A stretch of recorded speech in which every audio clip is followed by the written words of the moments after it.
बेंगलुरु, वो शहर जो एक टाइम पर गार्डन सिटी और पेंशनर पैराडाइज के लिए जानी जाती थी, फिर वो बाद में जाकर इंडिया का सिलिकॉन वैली बना, पर अब शायद वो अर्बन डिजास्टर की तरफ काफी तेजी के साथ बढ़ रहा है। क्या आपने कभी सोचा है कि एक ही जगह इतने सारे टाइटल्स कैसे अर्न कर सकती है?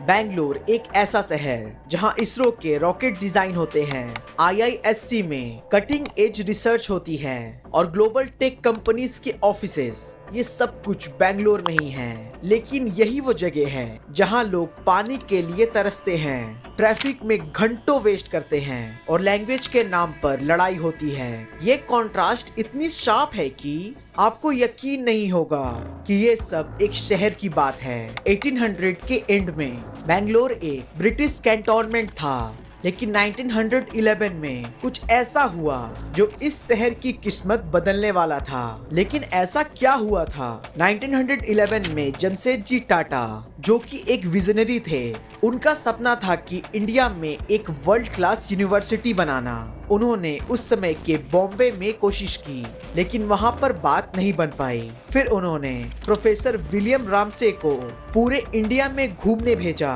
और यूनिवर्सिटी के लिए परफेक्ट लोकेशन ढूंढने को कहा। उसके बाद प्रोफेसर ने बेंगलोर को चुना और कहा कि बेंगलोर परफेक्ट है यूनिवर्सिटी के लिए। लेकिन अब यहाँ पर एक ट्विस्ट आता है। बेंगलोर उस टाइम ब्रिटिश कैंटोनमेंट था और वहाँ कुछ खास एक्टिविटी नहीं थी, लेकिन मैसूर के महाराजा ने इस प्रोजेक्ट को सपोर्ट किया, साथ ही जमीन दी और फंडिंग भी दी। और इस तरह से 1911 में Indian institute of science IISc की नींव रखी गई। ये सिर्फ एक इंस्टीट्यूट नहीं था, बल्कि ये बेंगलोर के लिए एक कैटलिस्ट बन गया। IISc के बाद और भी इंडस्ट्री और इंस्टीट्यूट यहाँ पर आने लगे। 1916 में मैसूर सैंडल सोप फैक्ट्री और 1940 तक IISc इंडिया का प्रीमियर रिसर्च इंस्टीट्यूट बन गया। फिर यहाँ पर आई हिंदुस्तान एयरक्राफ्ट लिमिटेड, जो आज हल के नाम से जानी जाती है, और वो यहाँ पर आकर अपनी फैक्ट्रीज को सेटअप किया। आजादी के बाद बेंगलोर में और भी ज्यादा ग्रोथ देखी गई। 1947 में इंडिया आजाद हुआ और बेंगलोर के लिए भी एक नया चैप्टर शुरू हुआ था। अब यहाँ पर फोकस था डिफेंस और टेक्नोलॉजी पर, क्योंकि बेंगलोर शुरू से ही स्ट्रेटेजिकली बहुत इंपॉर्टेंट था। कोस्टल एरिया से दूर और किसी भी लैंड बॉर्डर से भी दूर था बेंगलोर, जिसके चलते 1969 में इसरो के हेडक्वार्टर्स यहाँ पर शिफ्ट हुआ। जिसके चलते 1969 में इसरो के हेडक्वार्टर को यहाँ पर शिफ्ट किया गया।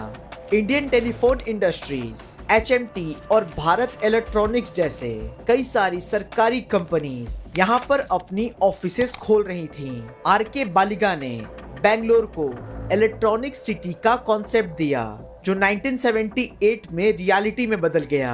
ये सारे डेवलपमेंट्स बेंगलोर को स्लोली एक टेक हब में कन्वर्ट कर रही थी। लेकिन अभी तक ये सिलिकॉन वैली नहीं था। उसके बाद टाइम आता है 1991 का। ये साल सिर्फ इंडिया के लिए ही नहीं, बल्कि बेंगलोर के लिए भी गेम चेंजर था, क्योंकि इसी साल इंडिया ने अपनी इकोनॉमी को लिबरलाइज किया। पर इस लिबरलाइजेशन का बेंगलुरु पर क्या असर हुआ? लिबरलाइजेशन के बाद फॉरेन कंपनीज को अब इजिली इंडिया में आने की परमिशन मिल गई। सॉफ्टवेयर एक्सपोर्ट्स के रास्ते भी क्लियर हो गए। नारायण मूर्ति की इन्फोसिस, जो 1981 में पुणे में शुरू हुई थी, अब वो बेंगलोर में शिफ्ट हो गई। और फिर क्या था, जैसे ही ईयर 2000 आया, बेंगलोर ने एक क्वांटम लीप ली और अब ये सिर्फ गार्डन सिटी ही नहीं, बल्कि इंडिया का सिलिकॉन वैली भी कहलाने लगा। फिर टाइम आता है ईयर 2000 से लेकर 2010 का। ये डिकेड बेंगलोर के लिए एक सोने की चिड़िया साबित हुआ। 2000 से लेकर 2010 के बीच यहाँ पर 1400 से भी ज्यादा IT फर्म्स आ गईं। 40 लाख से भी ज्यादा लोग इन फर्म्स में काम करने लगे और सॉफ्टवेयर एक्सपोर्ट्स 6,30,000 करोड़ रुपए तक पहुंच गए, जो कि पूरे इंडिया के टोटल एक्सपोर्ट्स का 40% था। लेकिन दोस्तों, जहां इतनी तेजी से ग्रोथ होती है, वहां प्रॉब्लम्स भी उतने ही तेजी के साथ वहां पर आती हैं, और यही हुआ बेंगलोर के साथ। अब हम आते हैं कहानी के उस हिस्से पर जो शायद आपको थोड़ा अनकंफर्टेबल कर दे, क्योंकि अब हम बात करेंगे बेंगलोर की उन प्रॉब्लम्स की जो इस रैपिड ग्रोथ की वजह से पैदा हुई हैं। सबसे पहला है वाटर क्राइसिस। बेंगलोर के पानी का सिस्टम पहले बहुत ही कॉम्प्लेक्स था। यहाँ पर लेक्स और टैंक्स का एक नेटवर्क था, लेकिन डेवलपमेंट के नाम पर इन लेक्स को डिस्ट्रॉय कर दिया गया। अब सिचुएशन ये है कि 800 लेक्स में से 125 लेक तो पूरी तरीके से सूख चुकी हैं। लोग हर दिन 1680 मिलियन लीटर्स पानी यूज करते हैं, लेकिन सप्लाई की बहुत कमी है। बेंगलोर के हजारों लोग टैंकर्स के पीछे भाग रहे हैं। दूसरा है इल्लीगल कंस्ट्रक्शन। ग्रोथ तो हुई लेकिन प्लानिंग नहीं, जिसका नतीजा हुआ 6000 से ज्यादा इल्लीगल लेआउट्स बन गए।